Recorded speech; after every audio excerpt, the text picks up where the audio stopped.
Assalamualaikum warahmatullahi wabarakatuh. Di sini saya tidak sendiri, saya bersama teman-teman saya. Yang pertama, Tahera Dera Marinda. Kedua, Pamela Chelsea Trisantosa. Ketiga, Suyanti. Keempat, Herisa Melita. Kelima, Tia Intan Maharani. Dan keenam, saya sendiri, Riki Aji Pratama. Kami dari STK IP PGRI Bandar Lampung, program studi pendidikan guru sekolah dasar kelas 4C. Di sini kami akan membawakan sebuah video pembelajaran IPS di sekolah dasar kelas lanjut. Kami dari kelompok 1 yang akan membawakan materi tentang karakteristik ilmu-ilmu sosial di sekolah dasar kelas lanjut. Di sini nanti teman-teman saya akan menjelaskan tentang materinya. Baiklah, langsung saja kita masuk ke pembahasan materi yang pertama.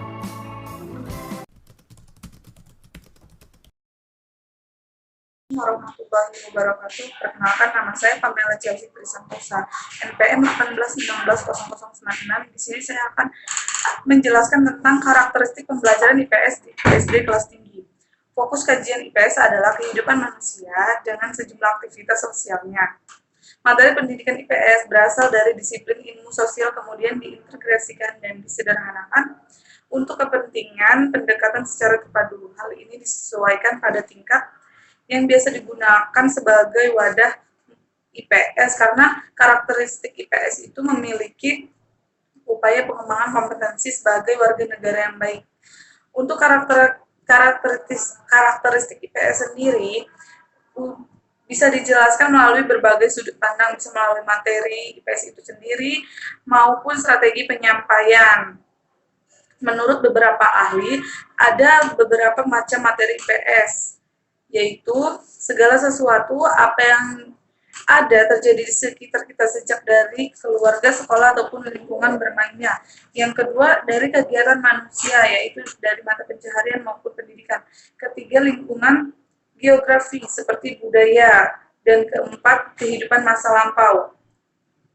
Dan daripada itu, karakteristik IPS yaitu manusia sebagai makhluk yang dihadapkan pada beberapa disiplin ilmu sosial, tentunya dapat direalisasikan relevansi dan fungsinya yang signifikan. Terima kasih.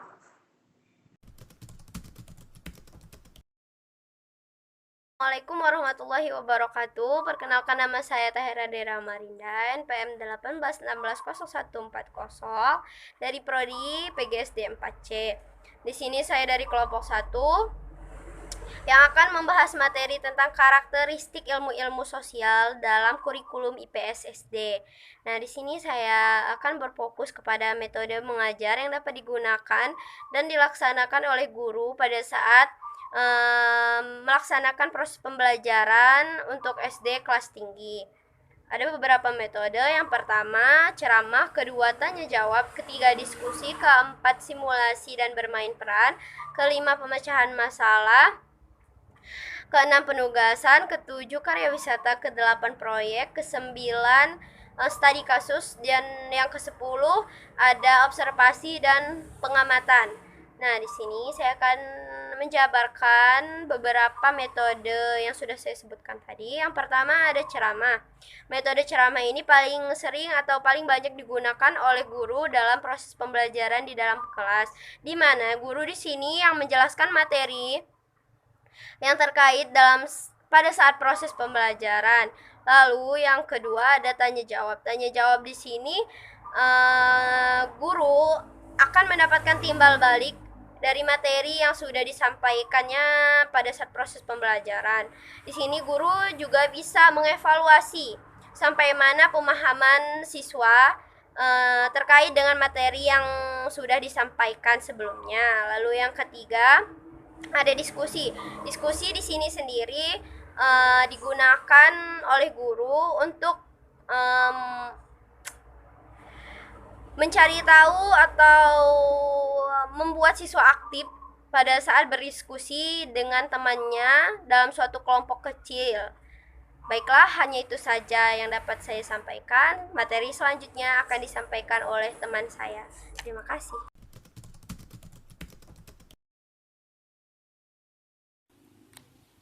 Selamat siang, perkenalkan nama saya Suyanti dengan NPM 18160139. Di sini saya akan memberikan penjelasan materi tentang pembelajaran karakteristik ilmu-ilmu sosial dalam kurikulum IPS SD kelas tinggi. Di sini saya akan menjelaskan bagaimana hal yang perlu dipertimbangkan dalam pemilihan metode. Yang pertama yaitu kita harus melihat jumlah siswa dulu. Kalau kira-kira jumlah siswa itu terlalu banyak, maka kita akan kesulitan dalam menggunakan metode yang mungkin secara mandiri, tetapi kita bisa menggunakan metode yang berkelompok. Lalu yang kedua, yang perlu dipertimbangkan dalam pemilihan metode adalah alat. Alat-alat apa saja yang akan kita gunakan, seperti laptop atau proyektor yang kita gunakan itu harus ada. Jika tidak memungkinkan, kita bisa menggunakan peraga-peraga yang bisa kita gunakan untuk menjelaskan kepada siswa supaya siswa mudah untuk memahami materi yang kita berikan. Yang ketiga adalah fasilitas. Sebagai guru kita juga harus memberikan fasilitas kepada peserta didik untuk kita memilih metode pembelajaran yang akan kita gunakan. Fasilitas itu berupa bisa ruangan, bisa kenyamanan siswa dalam belajar, tidak terganggu oleh misalkan kebisingan suara-suara yang dapat mengganggu mereka. Lalu yang keempat adalah biaya. Kita harus melihat biaya kita, itu harus kita perhatikan supaya tidak terlalu mengeluarkan banyak biaya, tetapi metode yang kita gunakan itu sederhana dan sangat efisien gitu, supaya tujuan dalam pembelajaran itu dapat tercapai. Yang kelima itu adalah waktu.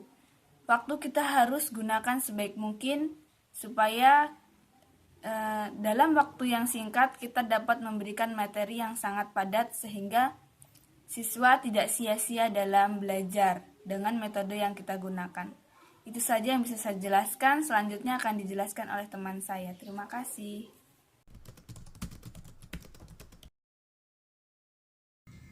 Assalamualaikum warahmatullahi wabarakatuh. Perkenalkan, nama saya Heriska Melita, NPM 18160061 dari Prodi PGSD 4C.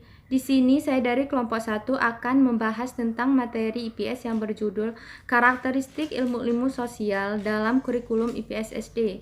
Di sini saya akan menjelaskan tentang materi IPS. Yang pertama, segala sesuatu atau apa yang terjadi di sekitar anak.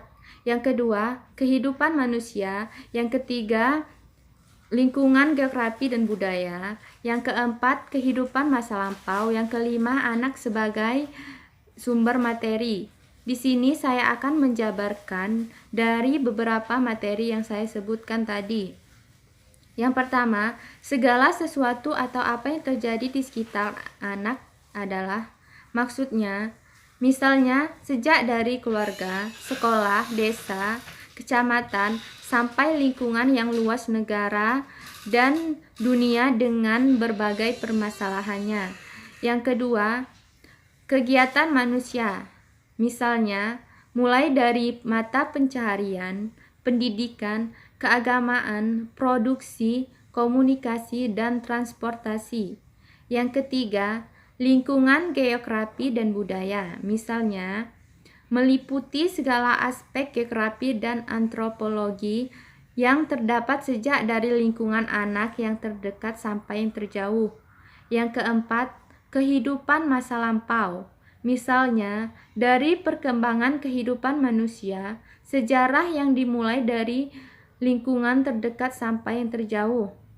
Yang kelima, anak sebagai sumber materi, misalnya meliputi berbagai segi dari makanan, pakaian, dan permainan keluarga. Baiklah, sini saja yang saya jelaskan. Selanjutnya akan dijelaskan oleh teman saya. Terima kasih.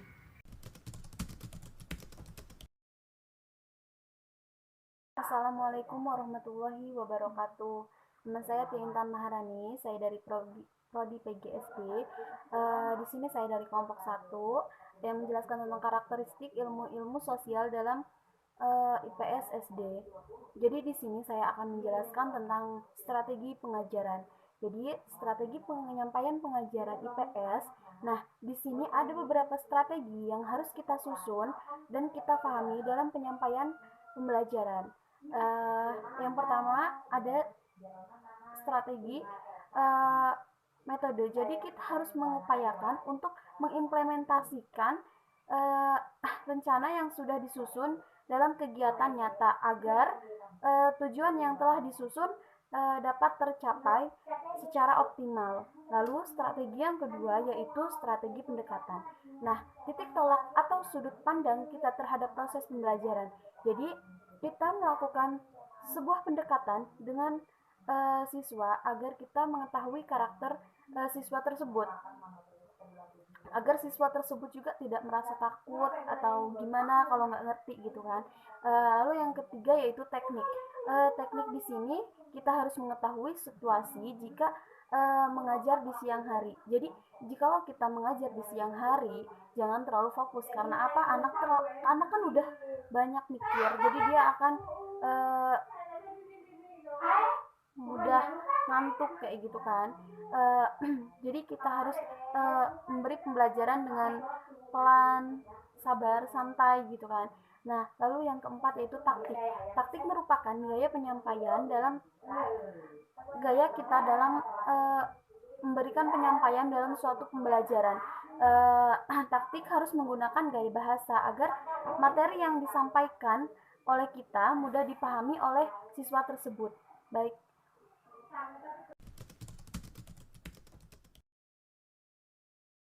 Baiklah teman-teman, itu tadi sedikit pembahasan dari kelompok kami. Semoga dapat dipahami serta dapat bermanfaat bagi kita semua dan menambah pengetahuan bagi kita semua. Terima kasih, saya akhiri. Wassalamualaikum warahmatullahi wabarakatuh.